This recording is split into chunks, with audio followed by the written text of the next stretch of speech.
Um, and and Ahsoka's like, that's impressive. I don't even think Maul could get out of that.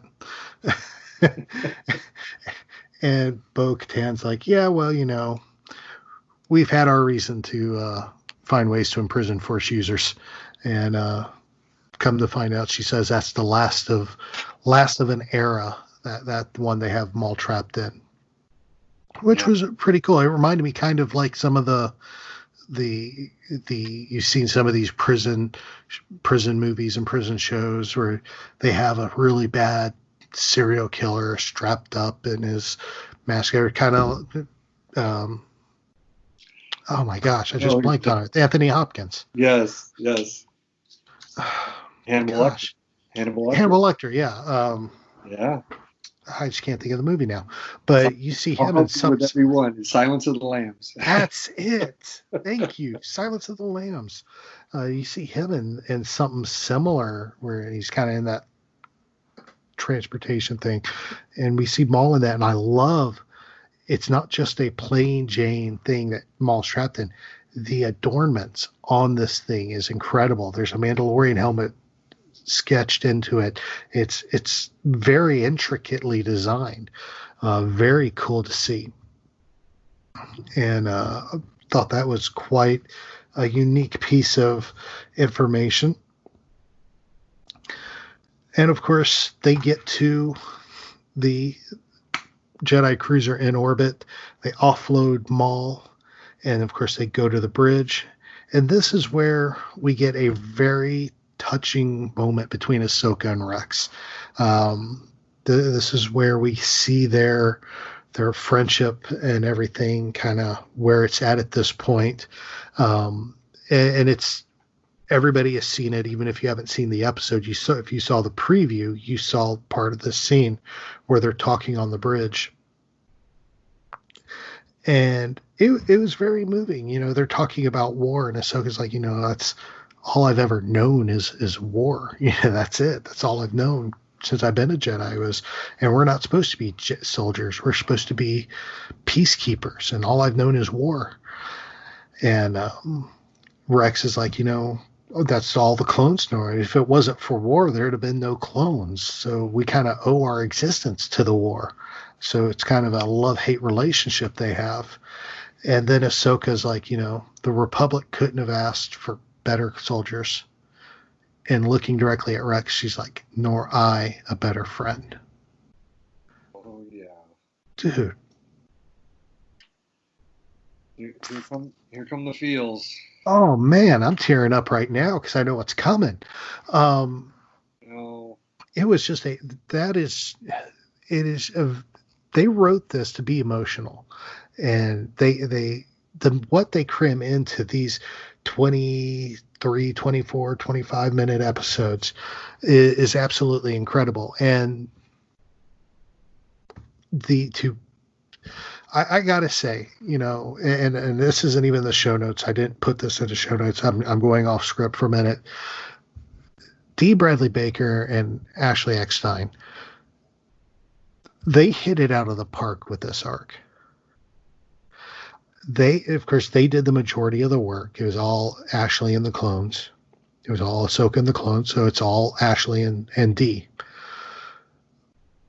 But my Lord, the way they portray you talk about putting your best foot forward and saving the best for last. That's what they've done. It doesn't matter how great their work was on any other episode of the Clone Wars, how great their work was in Rebels. This is the best they've ever done. Their talent was put on full display in this arc. And my hat's off to them, because it should be an award-winning performance. They deserve something for this, because their performance in this arc in this episode in particular, it was absolutely incredible. And I just had to get that out there. Just real quick, James Arnold Taylor, didn't we say he's on a mission to get D. Bradley Baker some type of an award? He deserves it, man. He's done more voices with the clones than the rest of the cast put together combined. Yeah. And have each one with their own personality, their own little inflections, their own little attitudes. Even though they all sound alike and look alike, they all have their own different inflections and personalities. And you see that in his performances. He definitely deserves it. Oh, yeah. Yeah. I wouldn't be surprised. You're right. Lucasfilm will push, and rightfully so, to try to get something for him. And I'll say this. When they're standing there and they salute each other, oh my gosh, that, and it's weird because I've got this foreboding sense as they're doing it, I feel good, but also I feel like, you and I have been talking about this a lot about just the gut punching and the gut wrenching aspects of these, but I love that they saluted each other. And, I was sitting there just trying to figure out how is she going to get this chip out of his head? That's what I'm thinking about too. I'm like, oh, come on. I'm like I said at the top of the show, I care about the characters. I'm nervous, even though I know I'm going to see both of them in Rebels. Mm-hmm. But I'm still nervous. Now tell me that isn't good storytelling and great music. Oh no, absolutely. That's what it's there. I mean, we know the outcome. We know they survive. We know they escape because we see them in Rebels. But at the same point, the stress of the situation is still there. And that is, it's incredible. It's awesome. I mean, honestly, is like, and I'm probably this is totally off base for a comparison, but to me, this is like watching Titanic. The ship sinks. A lot of people die, but you still feel the stress of the situation watching people try to escape. Exactly. So, or Pearl Harbor, another example, watching the movie Pearl Harbor. Pearl Harbor gets bombed. You're sitting there watching these sailors and these people going about their everyday life, and here come the airplanes, and they're bombed, and you're seeing these people fight back, and you're going, and you're feeling the stress of the moment because thousands of those men and women are going to die, and yet you're still pulling for it. Gosh, don't let it happen. You're sitting there watching the Arizona fight back, and it's sitting on the bottom of the bay right now. I mean, that's the kind of they were very successful in translating and drawing you into the emotion of the episode to get you concerned, even though the outcome. Yeah, I've heard some people talk about this arc as a master class in storytelling, and it is. It has to be for me to be this nervous about these characters that, of course, I first saw in August of 2008. But I care about them. And I'm like, oh, my gosh, get out of there. But, yeah, masterclass in storytelling. It truly is. It truly is. And from here, we got to go into Order 66 because this is where it all begins. After they salute and Rex goes to get a report about General Kenobi's exploits on Utapau. Ahsoka standing there staring out of the front window of the bridge, and it cuts to Maul, who's still in his cage, and all of a sudden you see him just standing there, and it zooms in on his face, and all of a sudden you see his eyes get real big, and you hear the events of Revenge of the Sith. You hear Sidious and Mace talking to Anakin and talking about, you got to choose, no, don't, and the whole scene where he kills Mace and saves the Emperor is being played out audibly, and you see it in Maul's eyes as his eyes just jump in size as he's feeling and hearing what's going on.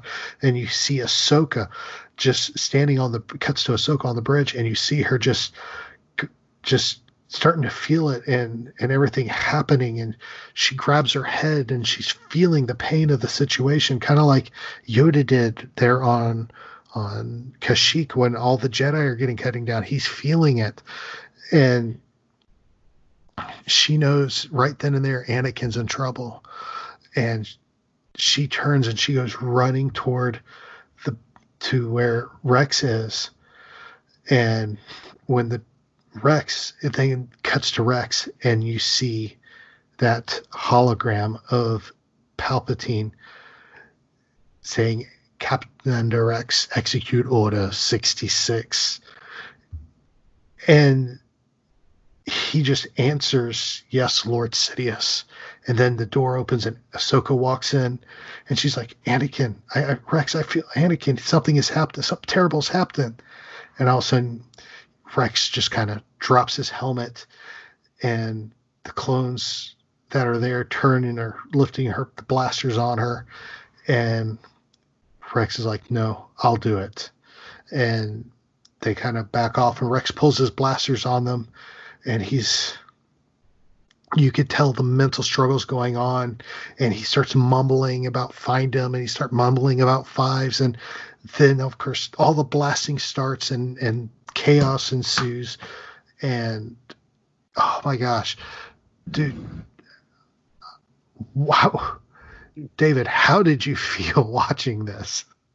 Well, right. You and I, 2005, 15 years ago, had really only seen this with the Emperor contacting Cody on Utapau, and then him not hesitating at all and just saying, "Shoot him down," and Obi-Wan's on the, oh God, not a and but I thought about the hesitation, and I love in the notes you put he mutters something about fives, and I do wonder if, because I'm visualizing that arc at the beginning of season 6, right? We've all seen those in the Lost Missions. He sees fives die, shot by fellow clones, and I think inside there, Rex, and even Dave Filoni said that, right? I don't know how many years ago, said that Rex.